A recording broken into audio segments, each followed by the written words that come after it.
അല്ല, അതിനു മുമ്പ് ഇവിടെ മുസ്ലിം സംഘടനകൾ, ന്യൂനപക്ഷ സംഘടനകൾ എല്ലാവരും ഒന്നിച്ചു നിന്നാൽ അത് കേരളത്തിൽ വലിയ മതേതരത്വമാണ്. ഇപ്പൊ കാന്തപുരവും ലീഗും യോജിക്കണം എന്ന് പറയുന്നു. EK സുന്നിയും AP സുന്നിയും ഒന്നാവുന്നു.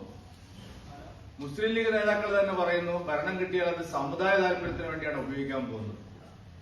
അതിനൊന്നും ആർക്കും പരാതിയില്ല. ആകെ പരാതി NSSും SNDPയും അല്ലെങ്കിൽ ശ്രീ വെള്ളാപ്പള്ളി നടേശനും ശ്രീ സുകുമാരൻ നായരും ഒരു ചായ കുടിക്കാൻ ഒരുമിച്ചിരുന്നാൽ അത് കേരളത്തിൽ വലിയ വർഗീയത. ഈ പ്രചാരവേല കഴിഞ്ഞ 30-40 വർഷമായി കേരളം നടന്നുകൊണ്ടിരിക്കുന്നതാണ്. ന്യൂനപക്ഷങ്ങൾ അവരുടെ താല്പര്യം സംരക്ഷിക്കാൻ വേണ്ടി ഏത് നിലപാട് സ്വീകരിച്ചാലും സോക്കോൾഡ് മതേതര പാർട്ടികൾ എല്ലാവരും അതിനെ ഒരു മതേതര നിലപാടായി ഉയർത്തി കാണിക്കും.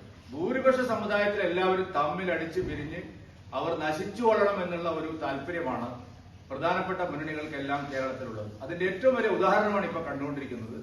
ശ്രീ വെള്ളാപ്പള്ളി നടേശനും ശ്രീ സുകുമാരൻ നായരും ചില കാര്യങ്ങൾ പറഞ്ഞു. ആ കാര്യങ്ങൾ യോജിക്കുന്നവർക്ക് യോജിക്കാം, വിയോജിക്കുന്നവർക്ക് യോജിക്കാം. പക്ഷേ ഭൂരിപക്ഷ ഐക്യം എന്നുള്ളത് ഒരു പേടി സ്വപ്നമാണ് കേരളത്തിലെ രണ്ട് മുന്നണികൾക്കും എന്നുള്ളതാണ് ഞങ്ങൾ ഇതിൽ നിന്ന് മനസ്സിലാക്കുന്നത്.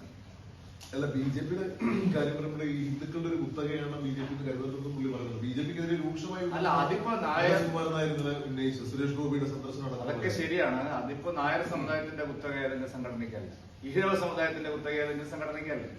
അപ്പൊ അത്തരം പരാമർശങ്ങളെ ഒന്നും ഞങ്ങൾ കാണുന്നില്ല. കാരണം അത് അതിനുള്ള സ്വാതന്ത്ര്യം, BJPയെ വിമർശിക്കാനുള്ള സ്വാതന്ത്ര്യം എല്ലാ സംഘടനകൾക്കും ഉണ്ട്, സമുദായ സംഘടനകൾ പ്രത്യേകിച്ചും. ഞങ്ങള് പ്രശ്നാധിഷ്ഠിതമായിട്ടുള്ള നിലപാടാണ് എല്ലാ കാലത്തും സമുദായ സംഘടനകളോട് സ്വീകരിച്ചത്. അതേസമയം ഭൂരിപക്ഷ സമുദായത്തിന്റെ ഐക്യം ഉണ്ടാവേണ്ടത് ഇന്നത്തെ കാലഘട്ടത്തിൽ കേരളം പോലെ ഏതാണ്ട് 50% മാത്രം ആയി കഴിഞ്ഞിരിക്കുന്ന ഒരു ഭൂരിപക്ഷ സമൂഹത്തിന് അത്തരം ഐക്യപ്പെടൽ നല്ലതാണ് എന്നുള്ള വിശ്വാസമാണ് ഞങ്ങൾക്കുള്ളത്. അതിനിടയിലുള്ള ഏതെങ്കിലും ഒരു പ്രസ്താവന ചൂണ്ടിക്കാണിച്ച് അതിനെ തകർക്കുന്ന ഒരു നീക്കവും ഉണ്ടാവരുതെന്നാണ് ഞങ്ങളുടെ സമീപനം. ഈ മലപ്പുറത്തും കാസർഗോഡും ജയിച്ച ആളുകളുടെ പേരുകൾ കണ്ടു കഴിഞ്ഞാൽ കേരളത്തിന്റെ ഒരു ധ്രുവീകരണം എത്രത്തോളം ഉണ്ടെന്ന് വ്യക്തമാകുന്നതാണ് ഇന്നലെ മന്ത്രി സജി ചെറിയാൻ ഇത് തെരഞ്ഞെടുപ്പ് മുമ്പിൽ കണ്ടുകൊണ്ട് നടത്തുന്ന ഒരു പ്രസ്താവനയാണ്.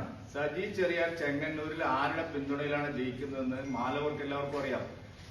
ചെങ്ങന്നൂർ മണ്ഡലത്തിലുടനീളം നിരോധിത ഭീകരവാദ സംഘടനയായിട്ടുള്ള പോപ്പുലർ ഫ്രണ്ടിന്റെ രാഷ്ട്രീയ പാർട്ടി സജി ചെറിയാന്റെ കൂടെയാണ്. ഞാൻ നിങ്ങൾക്ക് 1000 തെളിവുകൾ തരാം. ചെങ്ങന്നൂർ മണ്ഡലം മുഴുവൻ സജി ചെറിയാൻ ജയിച്ചിട്ടുള്ള ചെങ്ങന്നൂർ മണ്ഡലം മുഴുവൻ SDPI PFI സംഘങ്ങൾ പൂർണ്ണമായിട്ടും സജി ചെറിയാന്റെ കൂടെയാണ്. ഇപ്പോ 4 ഹിന്ദു വോട്ട് ചാക്കിലാക്കാം എന്നുള്ള ഒരു ധാരണയിലാണ് സജി ചെറിയാൻ ഇത് പറയുന്നതെങ്കിൽ അത് നടപ്പില്ല മോനെ സജി ചെറിയാനെ എന്നാണ് എനിക്ക് പറയുന്നത്.